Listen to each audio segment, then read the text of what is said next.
Today, I want to find out how accessible Norway is, or more specifically, the capital, Oslo. So, I'm going to find a friend of mine, Sally. Now, where is Sally? Oh, there she is! Hey, Sally!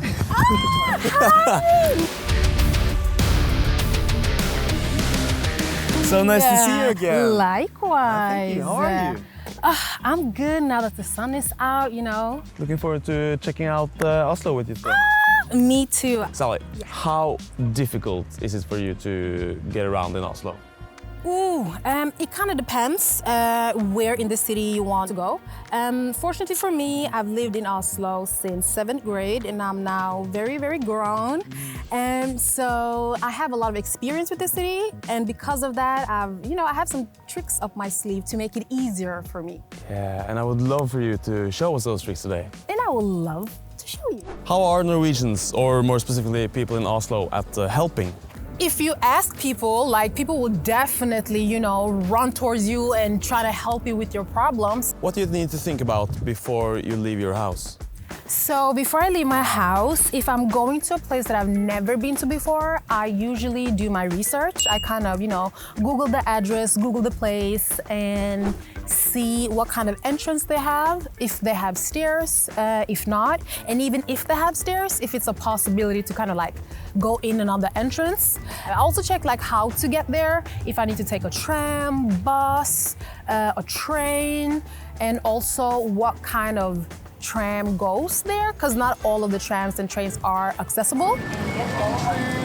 So it's just to kind of just roll right in. So these trams, I love them. So this tram that is coming out, this is the old tram. You can see that it has stairs here, and you can also see the gap between the platform and the entrance of the tram. So it's really, really hard to kind of get into it. But what's good about this station is that if you don't want to take this, you can wait for 5 minutes and the accessible tram is right behind it. So there are 3 different trams you can take in Oslo. One of them is difficult for you to do by yourself, but the 2 other ones you can do on your own, right? Yeah. But luckily they are supposed to change all the old ones, so pretty soon everyone is going to be accessible.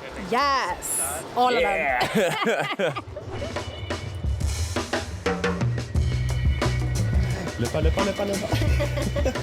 So now we're on the tram and we're in the middle wagon for a specific reason, right? Yes, so we're in the middle wagon because it's much more easier to get out at basically any station if you're in the middle, because the gap is not that big and it's not that wide. So take the middle tram. Yes. What about cafes or restaurants? Ooh, okay, so I love spending time at restaurants and cafes, and especially here at Grünerløkka. This is where I spend a lot of my time. They have some good restaurants that you can just get straight in with no stairs, no nothing. Some restaurants are accessible, but they might not have a accessible toilet. And right now I really gotta pee, so I'm gonna go into one of the cafes that I usually sit at, and I usually borrow their toilet, and it is Espresso House. And they're also very nice. If you come here and you're like, hi, I'm so sorry, that cafe that I'm at, they don't have any accessible toilets, come here and they will be very, very, very nice, and you can borrow their toilet whenever. So where are we now, Sally? Now we're outside one of my favorite cafes called Harald's Waffles. It kind of looks like the most of the other restaurants at Grünerløkka. Some of the entrances might be hard to get into if you have a manual wheelchair like me. But if you get a little help, it might, you will be able to do it. I can show you. So as you can see, there is a little obstacle right here, but this is a classic thing at Grünerløkka.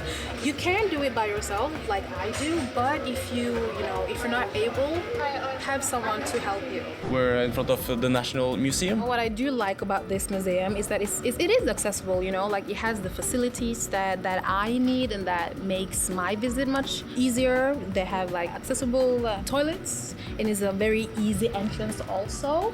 So yes, this National Museum is definitely something that I can recommend people that, you know, love doing touristy things. Hey! Hi!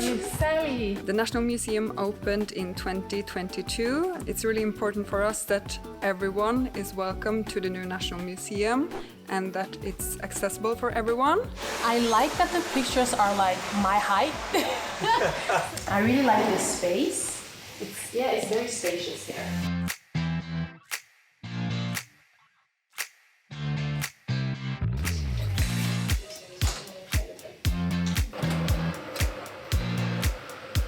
So freaking beautiful right there. This view is amazing, honestly. Yeah. Look at the Oslo Fortress. What's beautiful from here.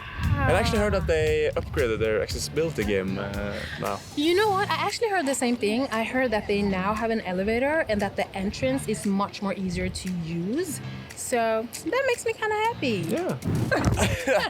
So, to conclude, Oslo is decent accessibility-wise, not perfect, but yeah, it works, right? Yeah, it works. And you know, when it comes to like the biggest tourist attractions, for example, the National Museum, the Opera, Munch Museum, Vigelands Park, those things are very much accessible. How is it to go shopping in Oslo?